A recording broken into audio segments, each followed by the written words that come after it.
منم یاد خدا بچه ها میخوام یه رمز دیگه بهتون بگم.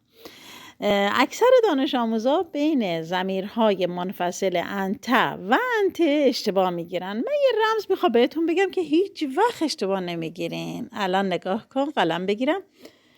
نگاه کن مادر، انت مال مذکر بود دیگه، نه؟ الان این ته رو نگاه کنین فتحه.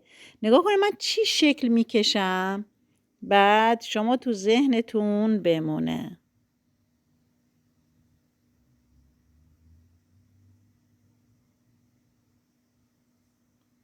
دیدین چی شد؟ آها، چی شد بچه ها؟ آفرین، کلاه کابوی.